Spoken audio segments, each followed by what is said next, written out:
Hey guys, welcome to my channel. আমি মনোজ। এখন আমরা কথা বলবো যে বন্ধুরা, দেশু 7 এর শুটিং চলছে, আমরা সকলে জানি। আচ্ছা, তার সঙ্গে সঙ্গে বাইক অ্যাম্বুলেন্স দাদার পোস্ট প্রোডাকশন চলছে, সেখানেও দেবদার ইনভলভমেন্ট রয়েছে, আমরা এটাও সকলে জানি। দাদাগিরির প্রোমো শুট হয়েছে, এটাও আমরা সকলে জানি। সেখানেও প্রায় টানা 10 ঘন্টা মেগাস্টার নিজে আহ, উপস্থিত ছিলেন। ঋষভ দাদের নিশ্চয়ই তোমরা সকলে চেনো, north Kolkata fan club. Rishabh দা, ঋতুশ্রীদি, তারা সবাই মানে একসাথে মিলে আর কি। আমি যদি খুব নামটা ভুল প্রোনাউন্স না করি, ঋষভ দারটা জানি। তো ঋষভ দার দুর্দান্ত একটা পোস্ট করে, ঠিক আছে। তো তারা দারুণভাবে দিয়েছে যে 10 আওয়ার্স, ইয়েস বন্ধুরা, 10 আওয়ার্স অলমোস্ট শুটিং এর পরেও হাসি মুখে সকলের সাথে ছবি তোলার নাম হচ্ছে মেগাস্টার দেব। তো কোথাও গিয়ে প্রমাণ করে, এটা কোথাও গিয়ে বোঝায় যে দেব কি জিনিস। দেবদার কখনো মুখে হাসিটা যায় না, দেবদার টানা শুট করে। তুমি আমাকে একটা কথা শুধু বলো, যে একটা মানুষ 10 ঘন্টা ধরে শুট করছে, একটা মানুষ আবার ওদিকে দেশু 7 এর ইয়েটা করছে, আবার দিল্লি যাচ্ছে, আবার তোমার কি যেন বলে বাইক অ্যাম্বুলেন্স তার যে কি বলে পোস্ট প্রোডাকশনে থাকছে। কি ভাই, তুমি মানুষ না মানে কি যন্ত্রতন্ত্র নাকি? আর আমি আমি এটাই তো বুঝতে পারি না, দেবদা কি, দেবদা কি করে পসিবল? আর তারপরেও আবার দেবদা হাসি মুখে ফ্যান্সদের সাথে ছবি তুলছে ভাই। মানে দেবদা এটা বলতো যে আমাকে মাফ করো, আমি আর পারছি না, এটা বলা উচিত ছিল। একটা কথা আছে, শাহরুখ খান বলেছিল যে শাহরুখ খান পরিশ্রম করে শাহরুখ খান হওয়াটা খুব কঠিন। এটা শাহরুখ খান বলেছিল যে পরিশ্রম করে শাহরুখ খান হওয়াটা খুব কঠিন। কিন্তু শাহরুখ খান হয়ে টিকে থাকাটা আরো বেশি কঠিন, কারণ ওই জায়গায় আমি যে পরিশ্রমটা করি সেটা আর কেউ করতে পারবে না। তো এটা কোথাও গিয়ে দেব দেব বোধহয় ওই কথাটা বলেও না। মানে দেব আরো বেশি কি বলবো মানে হাম্বল পারসন বলে, বা ওই রেলাটা নেই বলে দেব ওটাও বলে না। যে আমি সত্যি বলছি দাদা, তুমি কি, মানে আমি আমি সত্যি অবাক হয়ে যাচ্ছি যে কি এটাকে কি বলে? এত কিছু শুটিং চলছে এবং তুমি ভাবতে পারবে না, একটা লোক ডিরেক্টর, একটা লোক অ্যাক্টর, একটা লোক কি বলবো মানে একটা শুটিং সেটের নিজে ডিরেক্টর হওয়া মানে তার প্রেশারটা কোন লেভেলে ভাবো। ঠিক আছে? তাকে সমস্ত ডিপার্টমেন্টস দেখতে হচ্ছে। Each and every department. By the way, he is a producer also. তো এইরকমভাবে একটা সিনেমা শুটিং হচ্ছে, সেই সময় তো অন্য কোনো দিকে মুভই করা যায় না, অন্য কোনো দিকে মানে আ কি বলবো? চোখই দেওয়া যায় না।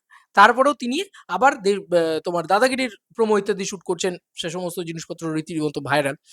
আ তো যাই হোক, এটাই বলার যে দাদার সাথে ছবি তোলাটা যতটা ইম্পোর্টেন্ট, দাদার ফ্যান্সরা বোধহয় এমন জিনিসপত্র করে দেন, যেগুলো হয়তো আমাদের কাছে এই আপডেটস গুলো এলে না, আমরা নিজেরা বলি যে, "ভাই, এই মানুষটা মানে তুমি প্লিজ একটু বিশ্রাম নাও দেবদা।" মানে এই কথাটা বলতে ইচ্ছা করে। দেবদা বলবে, "আরে আই, আরে তোর থেকে আমি ইয়াং আছি। তুই বিশ্রাম নে, তোর যদি বিশ্রাম লাগে তো। আমি এখনো আরো ১০ টা ছবি শুট করব।"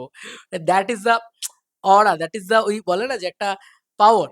সত্যি দেবদা, তোমার এই পরিশ্রমকে স্যালুট। এত কিছু একসাথে করছো, কিভাবে ম্যানেজ করছো, কিভাবে করছো? অ্যা মানে ইউ আর দ্য মানে হাইয়েস্ট পিক। ওই যে বলে না, দেব একটাই জিনিস, দেব হচ্ছে পরিশ্রমী ছেলে। কত ভালো অ্যাক্টর, কত ভালো প্রোডিউসার, কত ভালো ডিরেক্টর আমি জানি না। আমি এগুলোর ঊর্ধ্বে রাখবো দেব অ্যাজ আ পরিশ্রমী পারসন। ভাই কি পরিশ্রম করছে মানুষটা। পরিশ্রমের কাছে মানে ভগবানও এসে কুর্নিশ দেবে যে ভাই কি ছেলের পাগলামি। যাই হোক, আমি ওটা বিশ্বাস করি যে পরিশ্রম আল্টিমেট।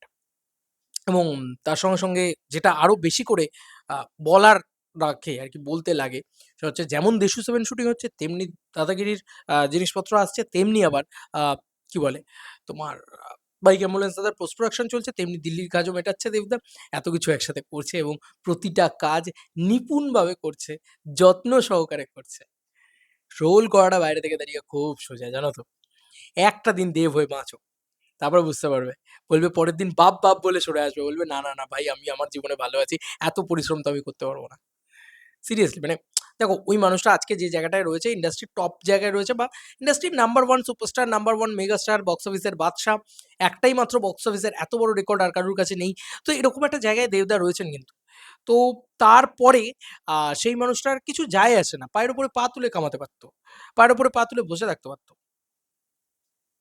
ওই যে বলে না যে আমি আমি ট্রোল দেখি না, মেয়ে দেখি না। আমার সময় নেই। এইটা হচ্ছে দেবতা। জাস্ট আমি এটুকুই বলব, ১০ ঘন্টা ধরে দাদাগিরির সেটেও শুট হয়েছে। তারপরেও ফ্যান্সদের সাথে ওই লেভেলে মিট আপ করা, ওই লেভেলে জিনিসপত্র করা।